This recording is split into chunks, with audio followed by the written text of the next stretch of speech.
त्वयाहूता महाबाहो सर्वैव समागताः पूजिता दानमानाभ्यां पितृदेव ऋषिमानवाः इति श्रीमद्भागवते महापुराणे चतुर्थस्कन्धे पृथ्वीविजये एकोनविंशतितमोऽध्यायः श्रीकृष्णार्पणमस्तु। श्रीमद्गुरुचरणारविन्दाभ्यां नमो नमः। हरये नमः हरये नमः हरये नमः। मैत्रेयो वाचा भगवान् पवेकुण्ठस्साकं प्रभवतां विभो यज्ञे यज्ञपतिस्तुष्टो यज्ञभुक्तमभाषताः। ఇటువంటి యజ్ఞాన్ని పూర్తి చేసినటువంటి పృథు చక్రవర్తిని సాక్షాత్ పరమాత్మ ప్రత్యక్షమైనటువంటి వాడే యజ్ఞపతి ఈ విధంగా చెబుతున్నారు అని. యజ్ఞపతి యజ్ఞస్వరూపము విష్ణువు ఇవన్నీ సమాన పర్యాయములైనటువంటి పదాలే. మహారాజా అయిపోయింది కదా, ఎన్నో అధ్యాయమా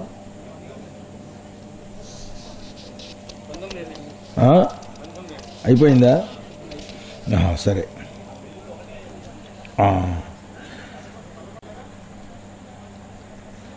లోకంలో దేహాభిమానం చేత ప్రాణులకు ద్రోహం చేసేటటువంటి వారు సజ్జనులు గారు.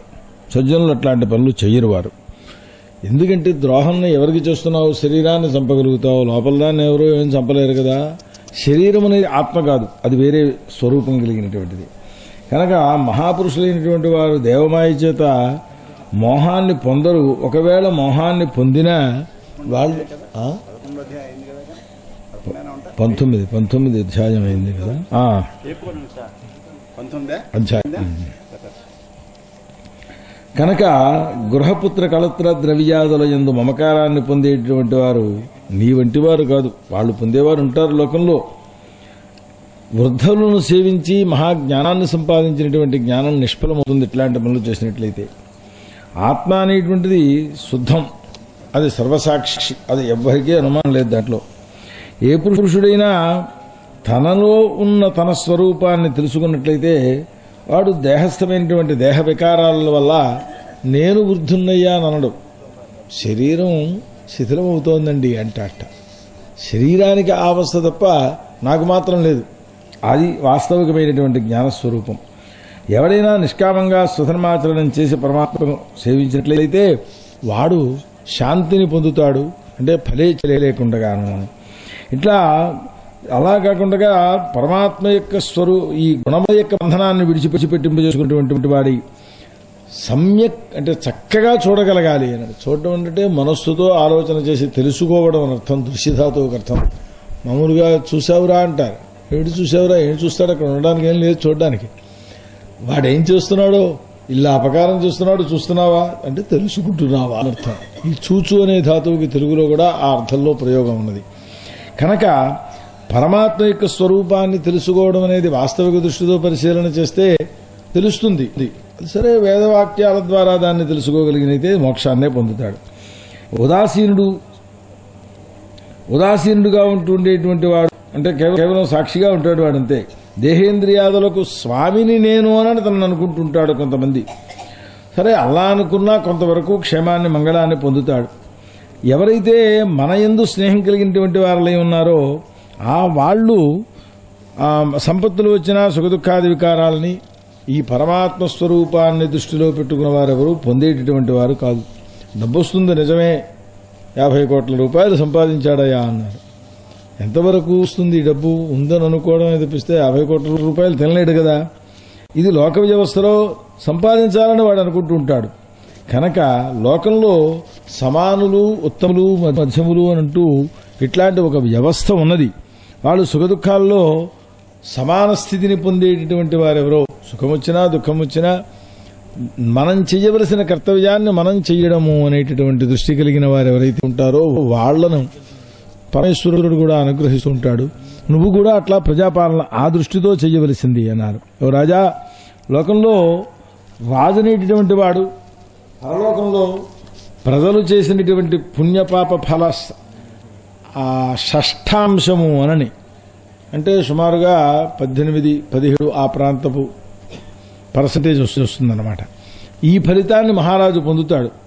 ప్రజాపాలన చేయడం పూర్వమైనటువంటి మహారాజులందరూ కూడా మాకు ఇంకా రాజ్యం రాజ్యం రాజ్యం రాజ్యం అని ఎందుకు తపస్సు చేసి మొత్తం యుద్ధాలు చేసి సంపాదించారయ్యా అంటే, ఒక రాజ్యాన్ని స్వాధీనం చేసుకుంటే ఆ రాజ్యంలో ఉన్న ప్రజలందరూ పరిపాలన చేసేటటువంటి పుణ్యాంశమును తాము పొందాలి అని. ఒకడు నేను సహస్రగాయత్రి చేస్తానంటే సహస్రగాయత్రి ఫలమే నాకు వస్తుంది. లోకంలో సహస్రగాయత్రి చేసేవాళ్ళని 1,00,000 మందిని తయారు చేసుకుంటే ఏ రోజు 6 లక్షల గాయత్రి చేసినటువంటి ఫలితం వస్తుంది ఆయనకి అని ఒక రారేమిటి 16 లక్షలు. అట్లా అటువంటి పుణ్యం కోసమని రాజులు ప్రజలను పరిపాలించాలి అని కోరుకున్నారు. అట్లా కాకపోతే ప్రజల పాపములన్నింటినీ కూడా పొందుతాడు తన రాజ్యంలో ఉండే ప్రజలు పాపం చేస్తుంటే చూస్తూ ఊరుకున్నట్టయితే. కనుక నువ్వు విప్రుల యొక్క అనుమతితో కూడుకున్నటువంటి వాడవై చక్కగా సనకాది సిద్ధపురుషులను చూద్దుగాని వాళ్ళందరూ మీ ఇంటికి వస్తారు. వాళ్ళ నుండి చక్కగా ఆ జ్ఞానాన్ని మళ్ళీ పొందుదు గాని నా నుండి నువ్వు వరం కోరుకోవో అని పరమాత్మ ప్రత్యక్షంగా కనపడి వరాన్ని ఇస్తాను అన్నారు. యజ్ఞం చేస్తే మనకు కూడా అలాంటి యజ్ఞం ఏమైనా ఉందా అంటే కష్టం. అంటే మైత్రేయుడు చెబుతున్నారు, విదురా ఇట్లా ఎప్పుడైతే పరమాత్మ విష్ణువు స్వయంగా అవతరించినటువంటి వాళ్ళకి వీరికి చెప్పారో ఆయన శిరసా స్వీకరించాట పరమాత్మ యొక్క శాసనాన్ని. ఆ తర్వాత తాను చేసినటువంటి పనుల చేత సిగ్గుపడిపోయినటువంటి దేవేంద్రుడు కాళ్ళెడుకున్నాడు. ఎందుకంటే యజ్ఞాన్ని ఆపుచేశాడు. న్యాయంలో యజ్ఞంలో పూజింపబడేవాడు ఇంద్రుడు ప్రధానుడు మిగిలిన వాటన్నింటికంటే కూడా, అయినప్పటికీ మిగిలిన దేవతలకందరికంటే కూడా అతడే. సరే మొత్తం మీద అతన్ని ఆలింగనం చేసుకుని ద్వేషాన్ని విడిచిపెట్టారు అన్నారు. ఈ పృథువు చేత పూజింపబడినటువంటి పరమాత్మ ఆయన కాళ్ళు పట్టుకుంటే బయలుదేరి వెడుతున్నటువంటి వెళ్లాలని అనుకుంటూ ఉన్నప్పుడు కూడా ఆయన పట్టుకునేటప్పుడు ఒక్కసారి అట్లా ఆగి ఆయన కేసి చూచారట. కదలలేకపోయినాడు. ఈయన్ని చూచి ఆయన్ని చూచి ఈయన. అది మామూలు లోకంలో మిత్రవర్గంలో అయితే ప్రత్యక్షమయ్యే దృశ్యం తప్ప పరమాత్మ పృథువు యొక్క అంశ, పృథువు కూడా పరమాత్మ యొక్క అంశ అయినటువంటి వాడి వారిద్దరూ పరస్పరం అట్లా ఉండిపోయినారట. అప్పుడు పృథువు మనసానే ఆ పరమాత్మను ఆలింగనం చేసేసినటువంటి వాడి కళ్ళమ్మట నీళ్లు వచ్చేస్తుంటే చూడలేకపోయినాడు అన్నారు. సరే కళ్ళు తుడుచుకుని ఆ విష్ణుమూర్తి గరుడు మీద అట్లా చెయ్యి వేసుకుని ఉండగా చూస్తూ ఆ విష్ణుతో చూస్తున్నారు, ఓ పరమాత్మ జ్ఞాని అయినటువంటి వాడు నీ వలన ఏదైనా వరములు కోరుకోవలసి వస్తే బంధనాలని కలిగింపచేసేటటువంటి వరాలని కోరుకోడయ్యా. ఎందువల్లనంటే నీ కీర్తిని విన్నా, మరి దీని పేరు నీ కీర్తి మొదలైనటువంటి వాటిని వింటూ కథలను గానం చేస్తూ ఉండేటటువంటి సుఖము మోక్షం దగ్గర కూడా కలగటం లేదు. అది ఆ సుఖం వేరు స్వరూపం. కనుక ఈ నీ కీర్తనం చేసేటటువంటి సావకాశము లేని మోక్షము వచ్చినా నేను కోరుకోవటం లేదయ్యా అన్నారు. కనుక నువ్వు నాకు ఇవ్వవలసిన వరం ఏమిటంటే, నాకు చెవులు 2 ఉన్నాయి, ఓ 10,000 చెవులు. 10,000 చెవులతోటి కూడా నిన్ను గురించి వినేటటువంటి భాగ్యం కావాలి నాకు, ఇది వరము అన్నారట వారు. నీ యొక్క పాదస్పర్శ చేస్తే ఆ పాదముల యొక్క రజస్సు మీద నుంచి బయలుదేరి వచ్చిన గాలి నాకు ఒంటికి తగిలినప్పటికీ కూడా ఆత్మజ్ఞానాన్ని కలిగింపజేస్తుందయ్యా. కాబట్టి మిగిలిన వరాలన్నీ వ్యర్థమైనటువంటివే, చాలు, నాకు అక్కర్లేదు. ఎవడైతే నీ కళ్యాణ యశస్సులను ఒక్కసారి వింటాడో అది వాడు సహృదయుడు. వాడు ఒక్క పశువైతే ఏమో తప్ప, అంటే యుక్తాయుక్త వివేచన జ్ఞానరహితమైనటువంటి పశువు కనుక నీ యొక్క యశస్సును వినడంలో ఎవడో అశ్రద్ధ చేయడయ్యా. లక్ష్మీదేవి వలె నిరంతరము నీ యొక్క పాదకమలాలని సేవించాలి అని చెప్పి ఆకాంక్షిస్తూ ఉన్నాను నేను. లక్ష్మీదేవితో సహా దెబ్బలాట మాత్రం రాకూడదు నాకు అన్నాడు. ఎందుకంటే ఆ పాదాలు సేవించడంలో నేనంటే నేననుకుని పరమానంద శిష్యుల కథ అవుతుంది అప్పుడు. అందుచేత ఓ ప్రభో, భక్తులు నీకు సమర్పింపబడినటువంటిది, ఏ కొంచెం ఇచ్చినా భక్తులు నీకు ఇచ్చినటువంటిది, అది పత్రం, పుష్పం, ఫలం, తోయం అని చెబుతూ ఉంటారే, దానిని పెద్దగా చూపిస్తావుట నువ్వు. అదే నువ్వు ఇచ్చినటువంటి వరాలు ఏవైనా ఉంటే చాలా స్వల్పము అని అంటావుట. అది కుచేర ఉపాఖ్యానంలో తెలుస్తుంది. ఓ స్వామి, లబ్ధజ్ఞానులు కూడా, జ్ఞానం పొందిన వాళ్ళు కూడా సాధువులైనటువంటి వారు నిన్ను సేవిస్తుంటారు, నీ పాదాలను మరిచిపోరు వారు. అక్కడి నుంచి ఫలం అంటూ ఏమీ కోరరు, నీ పాదస్మరణమే ఫలం. వెనకాల కూడా వరం కోరుకోవడంలో ఆ పరమాత్మ యందలి భక్తిని మరిచిపోకుండా వరం కావాలి అని కోరుకున్నాడు వరుణదేవుణ్ణి. ఈ తీరుగా ఓ ఈశ్వర, వరం కోరుకోను నువ్వు అన్నావు అనంటే ఇది కేవలం మాయామోహాన్ని మాకు కల్పింపచేయడం తప్ప అంతకంటే ప్రయోజనమేం లేదు. వేదవాణి స్వరూపమైనటువంటి ఈ అర్ధవాద వాక్యాలు, ఫలశ్రుతులు ఇవన్నీ కూడా బంధనం కలుగుతున్నాయి తప్ప అంతకంటే మరేమీ కాదయ్యా. ఫలముల చేత మోహింపబడిన వాడై నిత్యము కర్మలు చేసేటటువంటి వాడు ఏదైతే ఉన్నాడో అది బంధనానికి హేతు అవుతుందే తప్ప ఆ ఫలములను ఆకాంక్షించడం అనేటటువంటిది మరొకటి కాదు. కనుక ఓ దీనులకు రక్షించేటటువంటి ఓ మహాప్రభో, తండ్రి కొడుకుకి శుభాన్ని కోరుతుంటాడు.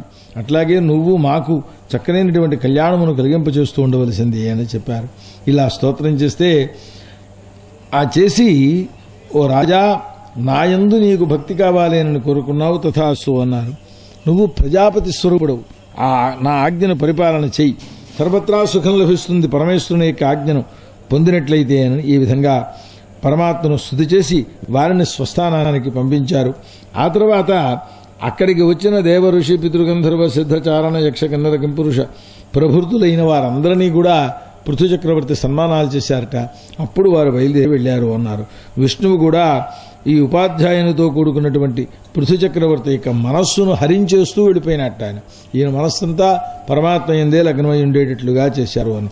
పృథు చక్రవర్తి కూడా దేవదేవుడైనటువంటి విష్ణువుకు నమస్కారం చేసి ఆ యాగశాలలోంచి తన ఇంటికి బయలుదేరి వెళ్లారు. ఇది శ్రీమద్భాగవతే చతుర్థస్కంధే వింశతితమోధ్యాయ. శ్రీకృష్ణ అర్పణమస్తు. శ్రీమద్ గురుచరణారవిందాభ్యాం నమో నమః. హరయే నమః. హరయే నమః.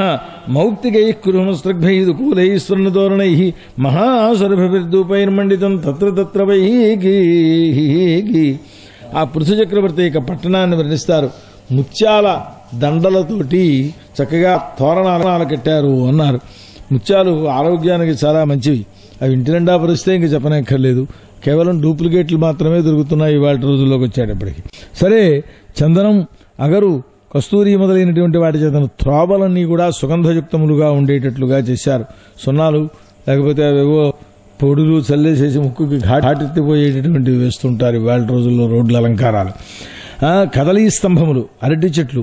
కదలీ స్తంభాలంటే ఇంత కొమ్మలు కట్టమని కాదు, దాని అదే మొదళ్ళు నరికేసేసి లేత చెట్లను కట్టమని కాదు, పళ్లతో ఉన్న చెట్లు కట్టాట.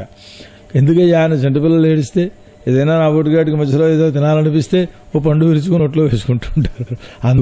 అందుచేతనే ఆ పళ్ళు అయిపోతే మళ్ళీ అవి తీసేసి కొత్త పళ్ళు కట్టాలి అని. అంటే చెట్టునే ముగ్గినటువంటి స్థితిలో ఉన్న అరటి చెట్లను కట్టి అది ఎక్కడ వర్ణించినా వారు వర్ణించేటువంటి స్వరూపం. సరే, అక్కడ ఉంటుండేటువంటి వేదఘోషములు అవుతుంటే, శంఖతుర్య వాద్యాలు అవుతుంటే, అక్కడందరూ ప్రజలు స్తోత్రాలు చేస్తుంటే ఇంట్లో ప్రవేశించాడు ఈయన. ఆ తర్వాత వారందరినీ పూజించారు. వివిధములైన కర్మలను చేస్తుండేటువంటి వాడై ఈ పృథ్వీ మండలాన్నంతని కూడా శాసించాడయ్యా. ఆ తర్వాత వితతమైనటువంటి ఆ కీర్తిని పొందాడు ఆయన. అటువంటి వాడై ఉత్తమ పదాన్ని పొందాడు అన్నారు. ఈ సూతులు వారు చెబుతున్నారు, శౌనక, ఈ పృథు చక్రవర్తి యొక్క కీర్తిని చెబుతుండేటటువంటి మైత్రేయుణ్ణి విదురుడు కూడా చాలా గౌరవించినటువంటి వాడై మళ్ళీ అడుగుతున్నాడు, ఏమయ్యా ఇంకా ఏమేం చేశాడు ఆయన అని. పట్టాభిషేకం చేశారు ఈ ఋషీశ్వరులందరూ కూడా. అంటే ఎందుకలా అడుగుతున్నావు అబ్బే, ఏం లేదు, ఇవాళకి కూడా గొప్ప గొప్ప మహారాజులందరూ కూడా ఆయన చేసిన పనులలో కొంత భాగాన్నే చేయగలుగుతున్నారట. ఎప్పుడూ కూడా ఆయన చేసిన పనులు ఎవరూ చేయలేరు. దాన్ని చమత్కారంగా వారు ఏమంటారంటే కర్మోచ్ఛిష్టం అని. వారు చేసిన ప్రకారమే వీడు వెళ్ళడము అని అంటే ఆ ఎంగిల్ తినడం అన్నమాట. అట్లా అందుచేత అంటే మైత్రేయుడు చెబుతున్నారు, ఆ పృథు చక్రవర్తి తన సంపాదించినటువంటి పుణ్యమే ఉన్నది, అది కూడా పూర్తిగా అయిపోవాలి అనేటువంటి ఉద్దేశంతో గంగా యమున మధ్యంలో అంతర్వేదిలో కూర్చున్నటువంటి వాడై అనేకములైనటువంటి భోగాలన్నింటినీ కూడా అనుభవించాడు. సప్తద్వీపాధిపతి ఏకమాత్ర, అతడొక్కడే ప్రభువు, అతడెవరికీ నమస్కారం చెయ్యడు, అతడికే అందరూ నమస్కారం చెయ్యాలి. శాసకుడు, ఒక్క బ్రాహ్మణ కులమును విష్ణు భక్తుల్ని విడిచిపెట్టి మిగిలిన వారందరూ ఈయన యొక్క ఆజ్ఞను పరిపాలించేవారే. ఈ ఇద్దరి దగ్గర మాత్రం వాళ్ళ ఆజ్ఞలను అప్పుడప్పుడు తెలుసుకుని పరిపాలన చేస్తుంటాడు. ఆయన ఆజ్ఞలు కూడా కాదు, వారి యొక్క అభిప్రాయాలను తెలుసుకుని అవే ఆజ్ఞలనుకుని పరిపాలన చేస్తూ ఉంటాడు అన్నారు. యథాయోగ్యంగా అందరినీ సత్కారం చేసేటువంటి వాడు, నక్షత్రాల మధ్యలో చంద్రులాగా ప్రకాశించేవాడు. రూపం కూడా చాలా గొప్పది. మంచి విశాలమైన బాహువులు, విశాలమైన వక్షస్థలం, గౌరవర్ణం కలిగిన వాడై, పద్మముల ఎరుపు వంటి ఎరుపు కలిగిన నేత్రములు కలిగినటువంటి వాడై, కేవలం ఈ కళ్ళు తెల్లగా ఉండడం కాకుండా మధ్యలో ఎర్రచీర ఉండాలట మహాపురుష లక్షణాల్లో. ఎప్పుడూ చిరునవ్వు నవ్వు ఉండేవాడై, 3 వళ్ళులతో కూడుకున్న ఉదర భాగం, తర్వాత లోతైన నాభి, ఈ విధమైన బాగా నెగనెగలాడేటటువంటి కేశములు, శంఖం లాంటి కంఠం, పీతాంబరధారి, దీక్షా నియమానుసారంగా ఆ భూషణాలన్నీ విడిచిపెట్టేయడం, కృష్ణమృగ చర్మను ధరించడం, చేతిలో దర్భకర్రలు పట్టుకోవడం, ఈ మొదలైన ఏ ఏ సమయములలో ఎట్లా ఉండాలో అట్లాంటి స్వరూపంతో కూడుకుని ఉంటుండేటటువంటి వాడు ఆయన. నిర్దోషుడు, ఆయన దగ్గర దోషములేమీ లేవు. వినడానికి వీలైన సుందరమైన మధురమైన చరిత్రలు కలిగినటువంటి వాడు ఆయన. ఒకప్పుడు ప్రజలందరిలోనూ కూడా ఈ విషయాన్ని చెప్పాడు. మీ అందరికీ, ఓ ప్రజలారా, మీ అందరికీ క్షేమం కలుగుతుంది, మంగళం కలుగుతుంది. మీరందరూ కూడా తెలుసుకోవాలనేటటువంటి పురుషులు ఎవరైతే ఉన్నారో అది ఏది తెలుసుకోవాలో సజ్జనుల దగ్గర చెప్పాలి. ఋషుల వల్ల నేను భూమండలంలో దండధారినై, రక్షకుణ్ణై, అందరికీ వృత్తిని కల్పించేటటువంటి వాడినై ఉండాలని వారు శాసించారు. ఆ ప్రకారం నేను చేస్తున్నాను అన్నారు.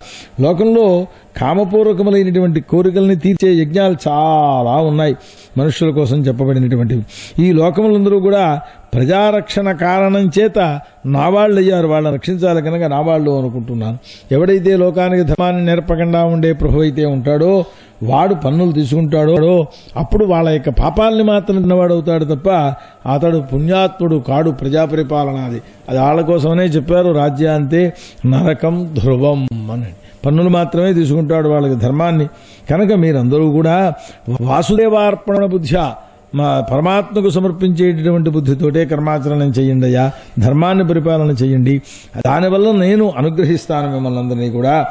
ఓ శుద్ధ మనస్కులారా, పితరులు, దేవతలు, ఋషులు వీళ్ళందరూ కూడా మన యొక్క ఈ విచారాన్ని అనుమోదించండి, మా యొక్క ఈ ప్రయత్నాన్ని సఫలం చేయండి అన్నట్టుగా వారితోటి కూడా ప్రార్థించారు. ఓ దేవతలారా, యజ్ఞపతి అయినటువంటి విష్ణువు అందరికీ సమ్మతమైనటువంటి వాడు. అతడు జగత్తులో ఏ లోకంలో కాని పరలోకంలో కాని యజ్ఞాదుల చేత సంపాదింపబడినటువంటి పుణ్యస్థలములు ఏవైతే ఉన్నాయో, భోగస్థానములు ఏవైతే ఉన్నాయో దానికి సంబంధించిన శరీరాన్ని మనకి కలిగింపచేస్తూ ఉంటారు. మనువు, ఉత్తానపాదుడు, ధ్రువుడు, ప్రియవ్రతుడు, అంగుడు, బ్రహ్మ, శివుడు, ప్రహ్లాదుడు, బలి ఇలాంటి వారు ఎంతో మంది, వాళ్ళందరికీ కూడా కర్మప్రదాత అయినటువంటి వాడు ఈశ్వరుడే. ధర్మమూఢులై ఈ వేనాది మహారాజులు చేసినటువంటి పనులు ఏవైతే ఉన్నాయో అలాంటి వాళ్లను శాసించేవాడు ఆయనే. తపస్సులైనటువంటి వారు భగవచ్చరణారాధన తప్ప ఇంకేమీ చెయ్యరు. పాపాలను పోగొట్టుకోవాలంటే అదొక్కటే మార్గం.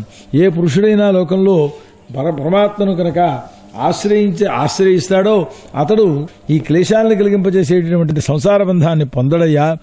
లోకంలో మనస్సు చేత, వచనముల చేత, శరీరము చేత కూడా పరమాత్మను సేవించేవాడెవడో వాడు గొప్పవాడు. శుద్ధమై నిర్గుణమై ఉంటుండేటటువంటి ఆ పరమాత్మ కర్మ మార్గంలో నడిచేటటువంటి వారికి ఆయా ఫలములను నిర్వర్తింప చేయడం కోసమని చెప్పి యజ్ఞస్వరూపంలో అవతరించాడు. పరమానందమయ స్వరూపుడైనటువంటి ఆ పరమాత్మ జీవుల యొక్క శరీరంలో చేతనారూపంలో ప్రవేశించినటువంటి వాడై విషయభోగముల వల్ల వచ్చే ఆనంద రూపాన్ని చూపిస్తూ ఇదే కర్మఫలము అని చూపిస్తున్నాడన్నమాట. ఇప్పుడు ప్రజల మధ్యంలో ఎవరైనా సరే వీళ్ళు నావాళ్లు అని కావాలి అని అనుకున్నట్లయితే భగవంతుణ్ణి సేవించండి, వారందరూ నావాళ్ళు అవుతారు అని. బ్రాహ్మణ సేవ చేత పరమాత్మ సంతోషిస్తాడు. వేద ధర్మాన్ని పాటించిన కారణం చేత పరమాత్మ సంతోషిస్తాడు. బ్రాహ్మణ చరణ వందనం చేస్తే ఆ హరి కూడా లక్ష్మీదేవిని స్థిరంగా పొందాడు అని చెప్పి ఆయనే స్వయంగా చెబుతున్నాడు అన్నమాట. కనుక ఈ బ్రాహ్మణ కుల సేవ చేత మనుష్యుడు జ్ఞానం లేకుండా కూడా మోక్షాన్ని పొందేటటువంటి స్థితికి వెళ్ళగలుగుతాడు అన్నారు. కనుక బ్రాహ్మణ ముఖంలో హోమం చేయబడినటువంటిది అంటే వాడికి భోజనం పెడితే అని అది సాక్షాత్తు పరమాత్మ భుజించినట్లే అవుతుంది అని. కనుక వేదము ఈ విషయాలన్నింటినీ ధర్మరూపంలో చెబుతోన్నది మనకి.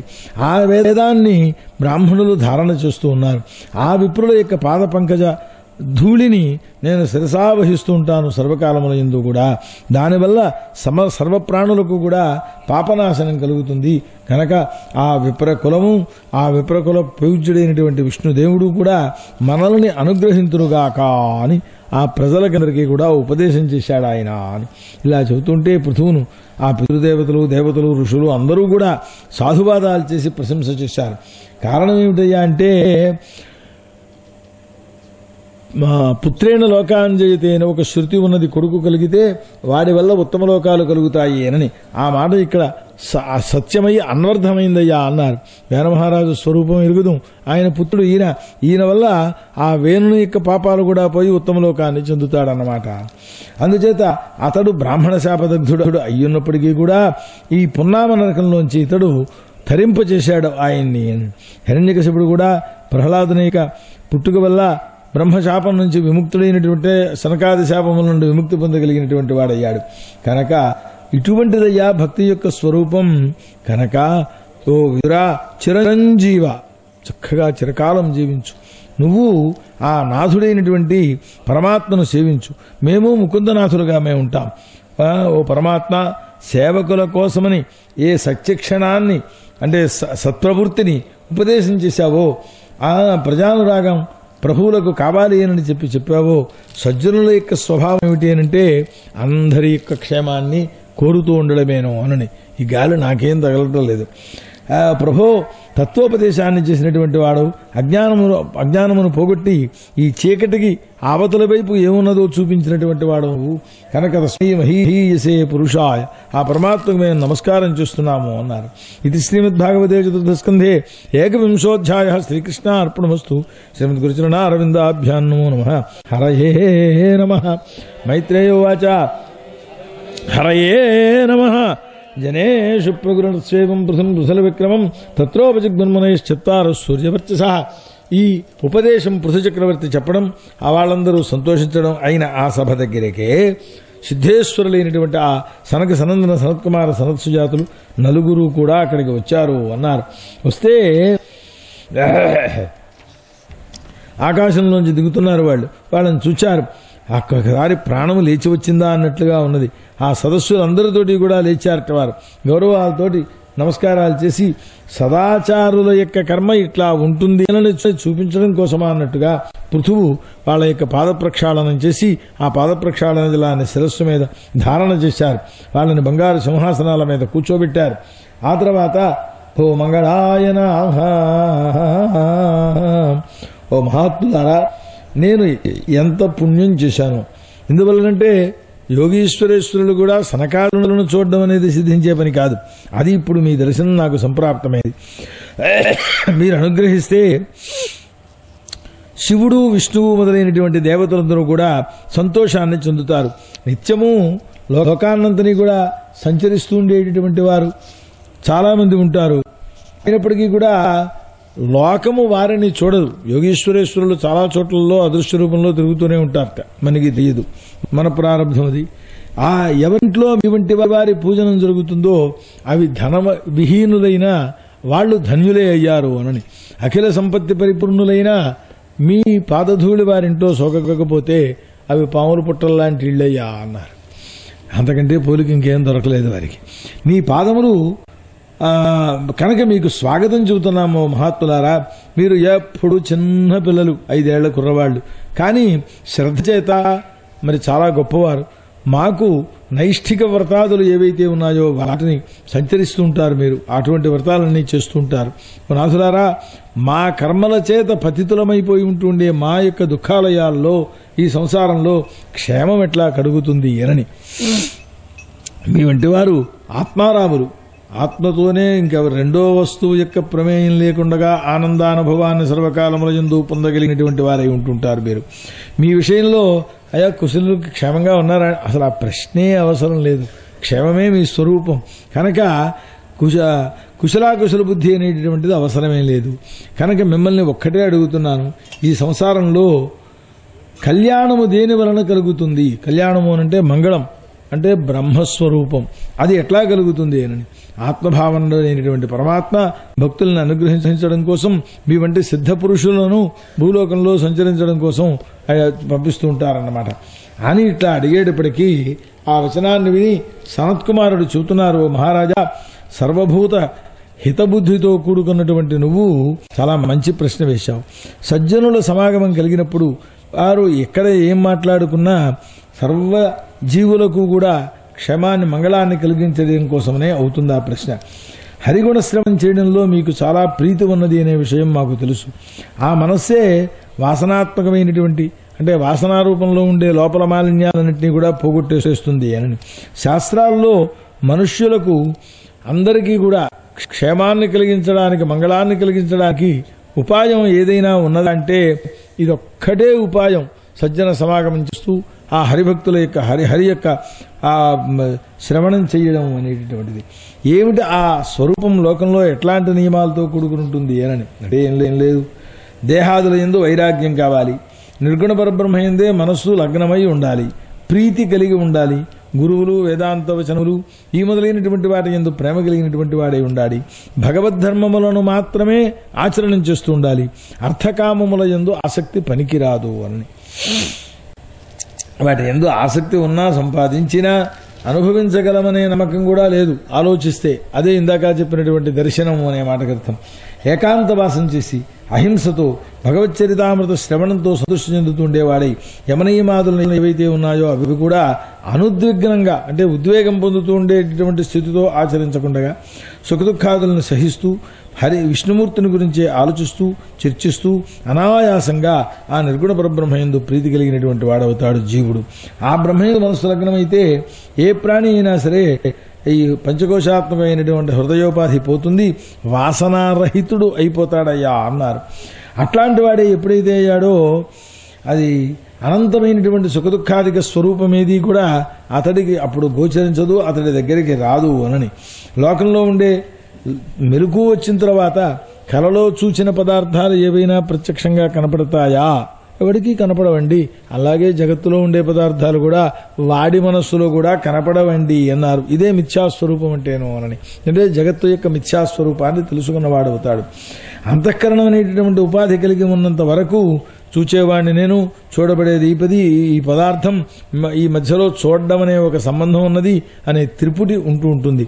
ఆ అంతఃకరణ ఉపాధి పోతే ఇవేమీ ఉండవు. ఆ జలదర్పణాదుల్లో బింబ ప్రతిబింబ భేదాన్ని చూస్తూ ఉంటాడు లోకంలో. అలాగే జలదర్పణాదులు లేకపోతే అక్కడ ప్రతిబింబం ఇక్కడ ప్రతిబింబం చూసుకుంటానంటే ఏం చూస్తే దొరుకుతుంది? ఎవడైనా అద్దం పట్టుకొచ్చి ఇవ్వాలి, లేదా నీళ్ళో నూనె ఏదో అక్కడ పెడితే అందులో చూసుకోవడం కుదురుతూ ఉంటుంది. అది లేకపోయాక, ఆ ఉపాధి లేకపోతే ప్రతిబింబ దర్శనం ఎట్లా జరగదో మనస్సు అనేటువంటి ఉపాధి అది కూడా అంతఃకరణాధి కనుక పోయినట్లయితే ఆ వాడికి కూడా జగత్తంతా కూడా కేవలం మిథ్యాభూతమై కనబడుతుంది. విచార సామర్థ్యం, ఆ పదార్థతత్వాన్ని విచారణ చేసేటువంటి సామర్థ్యం కనుక పోయినట్లయితే దాంట్లో స్మృతి పోతుంది. స్మృతి పోతే స్వరూప సాక్షాత్కారం అనేది కలిగే అవకాశం లేదు. కనుక ఈ లోకంలో ఆత్మసాక్షాత్కారం పొందకండగా ఉండేటటువంటి వాడు ఎవడో అంతకంటే స్వార్థాన్ని నశింపజేసుకున్నవాడు మరొకడు లేడయ్యా అన్నారు. ఆత్మసాక్షాత్కారం కలగాలి అనేటువంటిది శాస్త్ర విధి. కలగాలి అనేది మన యొక్క కోరిక కూడా కొంతమందికి ఉండవచ్చు. ఆ ఉన్నటువంటి వారు కూడా దాన్ని పొందడానికి కావలసిన ప్రయత్నములు అంటే ఇదిగో ఈ స్వరూపాన్నంతని కూడా చెప్పారు అనని. ఎందువలనంటే స్వార్థం అనేది లేకపోతే విషయానుధ్యానం ఉండదు. దానివల్ల స్వార్థం పెరిగినప్పుడైనట్లయితే ఏమవుతుందయ్యా అంటే జ్ఞానము విజ్ఞానము వీటిలోంచి భ్రష్టుడైపోయిన వాడే ఏ చెట్టుగానో చామగానో పుడతాడు. ఆ తర్వాత సంసార సాగరం దాటాలి అంటే పురుష జన్మ వస్తేనే అంటే మానవ జన్మ వస్తేనే కానీ సాధ్యం అయ్యేటటువంటిది కాదు. విషయ సుఖంలో ఎప్పుడూ ఆసక్తి పనికిరాదయ్యా అన్నారు. 4 పురుషార్థాల మధ్యంలో ధర్మ అర్థకామ మోక్షములు అని. ఇందులో వాస్తవికమైన పురుషార్థము ఏది అనంటే మోక్షస్వరూపం. ఎట్లా చెబుతావయ్యా అంటే మోక్షం ఆనంద స్వరూపం కనుక మీరు ఏది కోరినా ఆనందం కోసమే కుదురుతున్నారు కదా. అయితే ఆ ఆనందంలో ఇంత ఆనందం ఇంత ఆనందం ఇంత ఆనందం ఇంత ఆనందం అంత ఆనందం అని ఇవి చూసుకుని భ్రమపడి అదే ఆనందము అని భావన చేస్తున్నారు. కనుక ధర్మార్థములు మధ్యలో అర్థకామములు కావలసి వస్తాయి. వాస్తవికమైన ఆనంద స్వరూపము అనంటే అదిగో అట్లాంటి స్వరూపం.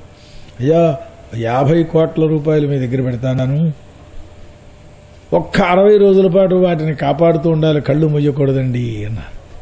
ఉండగలరా? నాకు తెలియకుండా అదేమిటయ్యా 50 కోట్ల రూపాయలు కాపాడితే తర్వాత నీకు ఇచ్చేస్తా కావాలంటే, మీరు ఏం చేసినా నా శరీరం వశం కాదండి, అది నిద్రపోయింది అన్నాడు.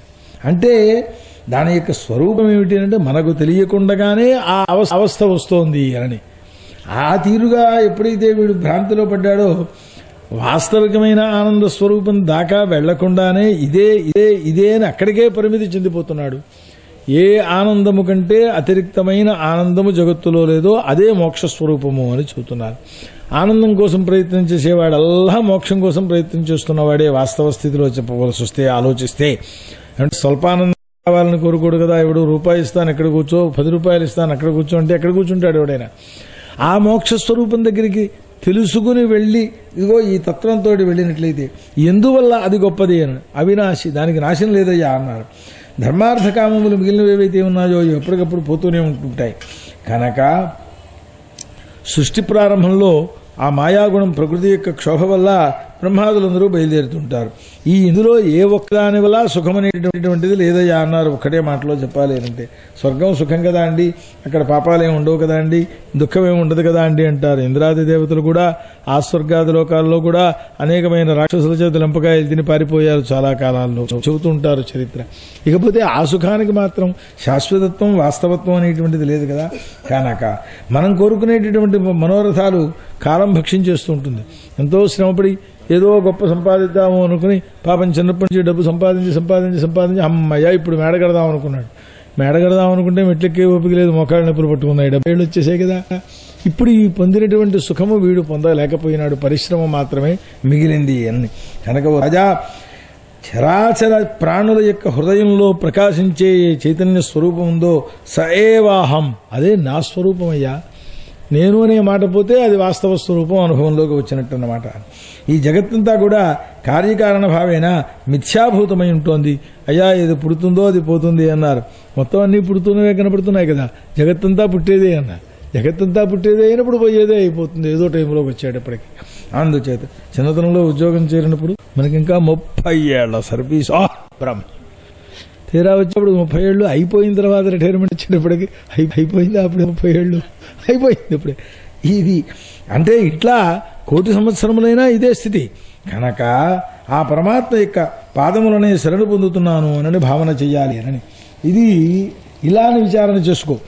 ఆ తర్వాత పరమేశ్వరుని యొక్క శరణభక్తి అనే దాన్ని సాధువులు కూడా నిత్యము ఎందుకు సేవిస్తారయ్యా అంటే హృదయంలో ఉంటుండేటటువంటి వాసనలను పోగొడుతుంది, అది గ్రంథులను పోగొడుతుంది. అందుచేత వాసుదేవుని ఆరాధన చెయ్యాలి అని అన్నారు. వాసుదేవుని యొక్క పాదములనేవే ఒక నాభ, సంసారం అనేది సముద్రం, దాన్ని పట్టుకుంటే దాటేస్తాం అని సనత్కుమారుడు ఈ విధంగా ఆత్మ మార్గాన్ని చూపించారు. పృథువంటాడు ఈ విషయం ఇదివరకే హరి నా యందు అనుగ్రహాన్ని చూపించాడు, దాన్ని పరిపూర్ణంగా అనుభవంలోకి తీసుకురావడం కోసం మీరొచ్చారయ్యా. అయితే కృపాళులైనటువంటి మీరు ఏది చెయ్యాలో ఆ కార్యానంతనే ఇక్కడ నాకు సంపాదించారు, మీకు గురుదక్షిణ ఏమిమంటారు అన్నారు. అయితే ఏది గురుదక్షిణ ఇవ్వాలి అంటే ఏమి ఇవ్వాలి, ఇవ్వడానికి ఇవ్వదగిన పదార్థం ఏమున్నది అని. ఎందువల్లనంటే సాధువుల యొక్క ఉద్దేశంలో చూస్తే సర్వము జగత్తు ఉచ్చిష్ట స్వరూపమే. అయినా నా ప్రాణాలు, ఈ స్త్రీపుత్రాదులు, ఈ సమస్తమైనటువంటి గృహం, రాజసైన్య భూమిక భూమ్యాదులు, కోశాగారాలు ఇవన్నీ కూడా మీకు ఇప్పుడు సమర్పింపబడి ఉన్నది, ఇదే గురుదక్షిణ అన్నాడు. సర్వస్వ అర్పణం అన్నమాట. ఆ వేదశాస్త్రజ్ఞుడైనటువంటి వాడు అయితే ఇదేవిడయ్యా రాజ్యం ఇస్తే మేమేం చేసుకుంటాము అనని సనత్కుమారాదులు లేదా ఋషీశ్వరులు ఏం చేసుకుంటారు ఇప్పుడు, పరిపాలన జాతరం నా వీళ్ళకి అని అనుకుంటారేమో. అట్లా కాదయ్యా, వేదశాస్త్రజ్ఞుడైనటువంటి వారు లోకంలో పొందడానికి పొందకూడని వస్తువుంటూ జగత్తులో ఏదీ లేదు అని అన్నారు. ఏమిటంటే అక్కడ వారు చెప్పే మాట సైనాపత్యంచ రాజ్యంచ దండ నేతృత్వమేవచ సర్వలోకాధిపత్యంచ వేదశాస్త్రవిత్ అర్హతి. మీకు చమత్కారం ఏమనుకోకండి, ఎంఏ పాస్ అవ్వలేదు, బిఏ పాస్ అవ్వలేదు, 10th క్లాస్ కూడా పాస్ అవ్వలేదు, వేదం చదువుకున్న పండితుడు ఉన్నాడు. మీకు చేతనై ధైర్యం ఉంటే ఏ చీఫ్ మినిస్ట్రీ పదవో, ఆర్మీ కమాండర్ పదవో, ప్రధానమంత్రి పదవో వారికి ఇవ్వండి. 5 రోజులు గడువు. ఇది వరకు వారికంటే బాగా చేయగలుగుతారు వారు. వేదశాస్త్ర పండితుల దగ్గర ఉండే రహస్యం ఇది. ఈ మాట నేను చెప్పటం లేదు, భాగవతం చెబుతున్నది. వేదశాస్త్ర జ్ఞానం కలిగినటువంటి వాడు సర్వం వేదవిద్ అర్హతి, వేదశాస్త్ర విదర్హతి. ఏమిటి కారణం అని దానికి పెద్ద శ్రమ లేదు. నేను 1వ క్లాస్ కూడా చదవలేదు, 1 2 కలిపితే 3 అవుతుందన్న లెక్కలు కూడా చదువుకోలేదు. లీలావతి గణితాన్ని 12 రోజుల్లో మొత్తం ఆ కామెంటరీ చూసుకుని జాగ్రత్తగా అర్థం చేసుకుని ఆ ఒక్కొక్క లెక్కకి 100 లెక్కలు చొప్పున మోడల్ లెక్కలు నేనే వేసుకుని చేసేసేసి ఇవాళ లీలావతి గణితాన్ని పాఠం చెబుతాను. మ్యాథ్స్ ఎంఏ పాస్ అయిన వాడు ఎవడైనా చెబుతాడా? నేను కృషి చేసింది 12 రోజులు. అది ఇదిగో దీనికి కారణం. సైన్యాధిపత్యాలు చేయాలి అంటే కూడా అదే పెద్ద శ్రమ లేదు. వశిష్ఠుడు రాజ్యాన్ని పరిపాలన చేశాడు. సరే, అయితే బ్రాహ్మణుడు అనేటటువంటి వాడు యాచన చేసుకుని బతుకుతున్నాడు కదా అని అంటున్నారు. తప్పుట. అతడు తన స్వమునే తింటున్నాడు. మీ దగ్గర జేబులో ఉన్న ధనం మీది కాదు, విప్రుడైనటువంటి వాడిది. వాడు ఇవ్వమంటే వాడు ఇచ్చేసేయాలి, వాడు మిగిలిస్తే తినాలి. ఇది ధర్మశాస్త్రం యొక్క స్వరూపం. స్వమేవ దదాతి. అతడు దానం చేశాడు అంటే స్వీయమునే దానం చేస్తున్నాడు. కారణం అతడిది మొత్తం. వారు ధర్మంతో ఆ పరమేశ్వరుని సంతుష్టిపరచడం కోసం సృష్టింపబడింది జగత్తు. అతడు పరిపాలనా బాధ్యతను కూడా తీసుకోవడం ప్రారంభిస్తే కుదరదు కనుక వేరే రాజుల్ని పరిపాలన చేయండి నాయన అని చెప్పారట. కనుకనే ఈ విషయాలు వ్యాఖ్యానం చేసి ఉదాహరణలతో చెప్పాలి అని అంటే చాలా ఘట్టములు ఉంటాయి. లోపాముద్ర అగస్త్య చరిత్ర సంవాదం చూపిస్తే ఆ లోపాముద్ర అగస్త్యుడిని నాకు భవనాలు అవి లేకుండా ఈ పర్ణశాలల్లో సంసారం ఏమిటయ్యా అంది ఆవిడ. అయితే వస్తానని వెళ్ళి పాపం ఎవరెవరో రాక్షసుల దగ్గరికి వెళ్ళి లేదా రాజుల దగ్గరికి వెళ్ళి మీ దగ్గర డబ్బులు ఇవ్వండి అయ్యా అన్నాడు. ఆయన అడగడంలో ఏమని అడిగాడో తెలుసునా? మీ రాజ్యంలో ఆదాయ వ్యయ పట్టిక తీసుకురా అన్నాడు. ఆదాయంలోంచి వ్యయం పోగా మిగిలిన డబ్బేదో నాకు ఇచ్చేయని అడిగాడు. పాపం ఎవరి దగ్గర వెళ్ళినా బుర్రే ఉంది తెప్పిస్తే పూర్ణం లేదు అక్కడ. అప్పు ఇలా 2-3 దగ్గరికి వెళ్ళాక ఆ వాతాపి ఎల్బలుడు అనే రాజు దగ్గరికి వెళ్ళి ఇదే మొక్క అడిగితే వాడు రాక్షసుడు కదా, వాడు అడుగుతాడు, ఏమయ్యా నేను ఒక రథం నీకు ఇద్దామనుకున్నాను, అది ఎలాంటిదో ఏమిటో చెప్తున్నాడు. నువ్వు అది చెక్క రథం అనుకుంటున్నావు, అది బంగారు రథం, దాని నిండా బంగారం పోసి నాకు పట్టరా అన్నాడు. వాడు అనుకున్న రథాన్ని తీసుకొస్తే అది బంగారు రథమే అయ్యో కూరుకుంది. సపోజ్ 8వ నెంబరో 7వ నెంబరో ఏదో చెబితే ఆ రథం నిండా ధనం పోసి ఇచ్చాడు. ఈ ఇందాక రాజుల దగ్గరికి వెళ్ళాడు కదా, వాళ్ళ దగ్గర ఏం లేదు పాపం, వీళ్ళు అందుకోసమే వచ్చారు, వాళ్ళకి కూడా తులరథం బంగారం పోసే అన్నాడు. ఆ విశేషమేంటి? అప్పుడు ఇంటికి వచ్చిన తర్వాత లోపాముద్ర అంటుంది, ఇంత శ్రమ పడతావని అనుకోలేదయ్యా, తపస్సుంది కదా, దాంతో హాం పట్టు అంటావు ఓ మేడ వచ్చేస్తుంది, హీం పట్టు అంటావు ఏదో ఇంకోటి వచ్చేస్తుంది, అందులో సుఖాలు అనుభవించవచ్చు అనుకున్నాను నేను, ఇంత శ్రమ పెట్టాను నిన్ను అన్నది. హోసి వెరిదనా, తపశ్శక్తిని ఈ క్షుద్రోపాయాలకి వినియోగించడం ఏమిటి? అదంతా మా స్వం కాబట్టి నేను వెళ్ళి తెచ్చుకున్నాను, వాడిది కాదు అది. ఆదాయ వ్యయములు అనేటువంటివి రాజ్య పరిపాలన కావాలి కనుక అన్నాడు. ఇలా ఉదాహరణలతోటి దాని స్వరూపాన్ని చెప్పవలసి వస్తే బోల్డ్ ఉన్నాయి. సరే, ప్రకృతంలోకి వస్తే కాబట్టి వాడి అనుగ్రహం చేతనే క్షత్రియాదులు అన్నాన్ని తింటున్నారయ్యా. వాళ్ళు వస్తుతః చెప్పవలసి వస్తే దానం చేయడానికి స్వతంత్రులు కారు.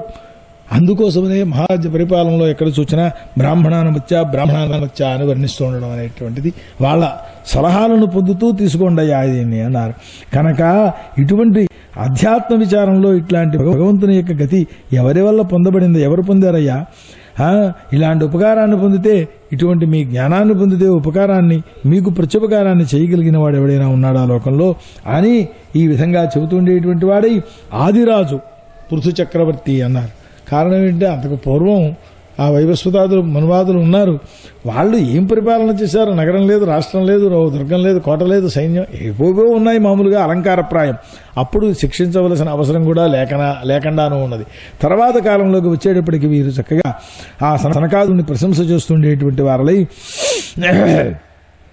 పృథు చక్రవర్తి అధ్యాత్మ విద్యా శిక్షితుడై ఉన్నప్పటికీ కూడా మనస్సును సంయమనం చేసుకున్నటువంటి వాడై, ఆ పూర్ణకామ స్వరూపుడై ఉంటుండేటువంటి వాడై, అంటే కోరికలేమీ లేనటువంటి వాడై అని ఈ సనకాదులు వారి స్థానానికి వారు వెళ్లారు. ఇతడు యథాకాలం, యథాదేశం, యథాయోగ్యం ఆ దేశాల వ్యవస్థలను చూసినటువంటి వాడై బ్రహ్మార్పణ బుద్ధ మాత్రమే కర్మలను చేస్తూ ఉండేటటువంటి వాడై కర్మఫలం పరమాత్మకు సమర్పించడం ఎంత అదృష్టం అండి. రామాయణాన్ని అంతని రాసేసినటువంటి వాల్మీకి ఈ రాసిన ఫలం ఏమైనా ఉంటే అది బలం విష్ణు ప్రవర్ధతాం, విష్ణుమూర్తి యొక్క బలం పెరుగ్గాక అన్నాడు రామాయణం రాసినందువల్ల వచ్చే ఫలితాన్ని. మేము భాగవతం వినేశాము, భాగవతం చెప్పేశాము, దీనివల్ల మాకు అక్కడి నుంచి కోటి ఇక్కడి నుంచి కోటి రావాలని మనం కోరుకోవడం వీడు వాల్మీకి మహర్షి అన్నాడు. మార్గాన్ని చూపించాడు ఆయన. ఏం చెయ్యాలి? విష్ణుమూర్తికి ఇచ్చేద్దామండి ఫలానంతని కూడా అన్నాడు. విష్ణుమూర్తికి ఎందుకయ్యా? ఆయన లోకాన్ని పరిపాలన చేస్తూ ఉంటాడు కనుక. లోక పరిపాలనలో మనం ఉన్నాం కదా, ఈ ఊరంతా బాగుండాలండి అని కోరుకున్నాను. దేవుడు కనబడితే అందరితో పాటు మనం ఉన్నాం. నాకు మాత్రమే అంటే పక్కవాడు ఏడుస్తుంటే ఏడుపుంటూ కూర్చోవాలి, ఇదో ప్రారంభం. అందుచేత కనుక అర్చి అనేటటువంటి భార్య అయింది ఆయనకి. 5 పుత్రులు కలిగారు. విజితాశ్వుడు, ధూమకేతువు, హరిజక్షుడు, ద్రవిణుడు, ఉరుకుడు అని పేరు కలిగిన వాళ్ళు. వీరందరూ కూడా ఒకప్పుడు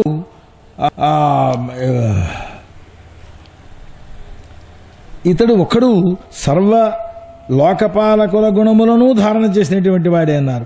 మనసా వచసా కర్మణ ప్రజలను రంజింపచేసేవాడెవడో వాడు రాజు. పరిపాలన చేయాలి, అందరి చేత సంతోషింపబడి అందరి యొక్క సంతోషానికి తాను సమర్థుడు కావాలి, అర్హుడు కావాలి, యోగ్యుడు కావాలి. అటువంటి వాడై రాజా అనేటువంటి పదాన్ని లోకానికి ప్రత్యక్షంగా అన్వర్థంగా చూపించినటువంటి రాజయ్య పృథు చక్రవర్తి అని అన్నారు. అతడు ప్రజల దగ్గర పన్నులు తీసుకుంటుంటే దుర్భిక్షాద సమయాల్లో వారికి మళ్ళీ ఇచ్చేస్తున్నాడు అన్న. అయితే ఎవరి లక్షణం ఇది? సూర్యుడి లక్షణం. వేసవికాలంలో కింద ఉండే జలాలన్నింటినీ పైకి తీసుకెడతాడు, మళ్ళీ అక్కడ ఉంటూ ఉండేటటువంటి జలాలను వర్షకాలంలో సస్యానుకూలంగా దేశక్షేమం కోసం లోకానికి వినియోగిస్తాడు. బట్ ఇందులో చిన్న ట్విస్ట్ ఉంది. మనకి ఇక్కడ ఉంటుండే జలం పానయోగ్యం కాదు, సముద్ర జలమే కదా. మన చెరువులో నీళ్లు పట్టుకెళ్ళి వర్షం కురుస్తాడు అంత. ఆ సముద్ర జలం నిరుపయుక్తంగా ఉండిపోయినది. ఆ కారణం చేత స్వోపయోగిగా దాన్ని చేయడం కోసమని చెప్పి సూర్యభగవానుడు తీసుకెళ్లి జీవన రూపమైనటువంటి త్రాగడానికి వీలైన నీటిని ఇస్తున్నాడు. సస్యాలు పండే నీటిని ఇస్తున్నాడు. సముద్రం పక్కన ఉంది కదా అని మీ ఊళ్ళో తోటల్లో పెడితే అదేం ఉపయోగం లేదు. అట్లా సూర్యుడు జీవనప్రదమైనటువంటి జలాన్నిగా లోకానికి అందిస్తున్నాడు. అట్లాగే ప్రజల దగ్గర ఉండే అతిరిక్త ధనాన్నంతని స్వీకరించి పన్నుల రూపంలో రాజుగారు లోకానికి అంతకి అవసరమైనప్పుడు ఉపయుక్తమైనటువంటి మార్గంలో ఇస్తాడు. ఈ పన్ను కట్టకుండా ఎక్కటి దగ్గరట్టే పెట్టుకుంటే సినిమాకి వెళ్ళొస్తాను తప్పిస్తే ఉపయోగించే పని చెయ్యం మనం.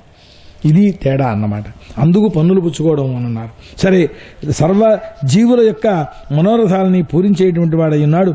పర్జన్యుడి వలె మేఘము వలె యథాకాలంగా వర్షిస్తుండేటువంటి వాడై, సముద్రుడి వలె దుర్బోధుడై, ఆ రాజుగారి యొక్క స్వభావాన్ని నేను తెలుసుకుంటే ఎవడి వల్ల కాలేదు. ఎప్పుడు అట్లా పివి నరసింహారావు గారు గుర్తుకొస్తారు. నవ్వు లేదు, ఏడుపు లేదు, ఎప్పుడు ముఖం అంతే ఉంటుందన్నమాట. ఆ ముఖంలో చూసి ఏం ఆలోచిస్తున్నాడు తెలుసుకోవడం జగత్తులో ఎవరికి శక్యం కాలేదు. మనకు కనపడిన మనిషిని నేను చెప్పాను.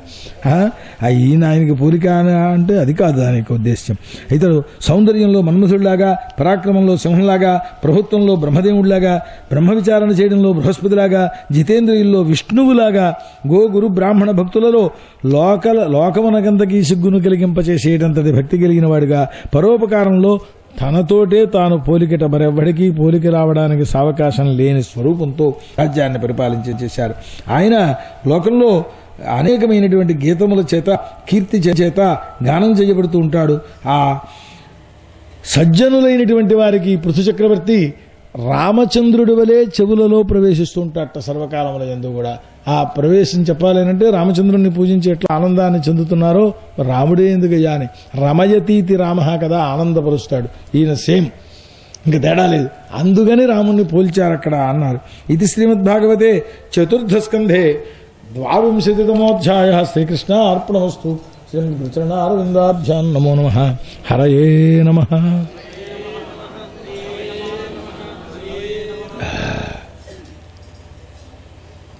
దృష్టాత్మనం ప్రవేశం ఏకదా వైన్యనాత్మాత్మనా వర్ధితాశయస్వానుసర్గ ప్రజాపతి. మైత్రేయుడు చూస్తున్నారు, విదురా ఇతడు నేను ముసలివాణ్ణైనాను అని అనుకున్నాడు. అంటే నేను ముసలివాణ్ణని కాదు, తనను ముసలితనము వ్యాపించిన శరీరము కలవాణినిగా గుర్తించాడనమాట. శరీరం అది తప్పదు కదా ఎవరికి కూడాను. ఆనందంగా ప్రాణాలను విడిచిపెడతారండి మహాత్ముల యొక్క స్వరూపం అది. వాడు మాట్లాడుకుంటూ నేను చచ్చిపోయిన తర్వాత ఇలా చేయండోయ్ అని అన్నారట. అదేమిటండి ఇలా చేయమంటే ఎలాగా?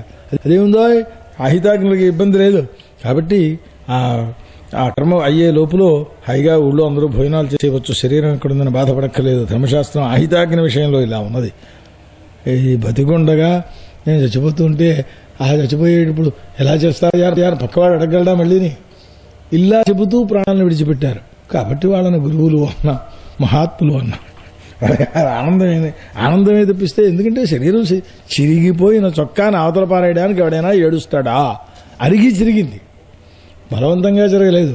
అరిగిపోయి ఇంక ముట్టుకుంటే మూడిపోయేటటువంటి పరిస్థితిలో చిరుగుతోంది. అది ఇది బట్టి వెలిగిపోయింది బాగా, ఇంక ఇది కట్టుకోవడానికి బాగలేదని అవతల పారేస్తాం. అంతే శరీరాన్ని కూడా అలాగే విడిచిపెడతా ఉన్నారు.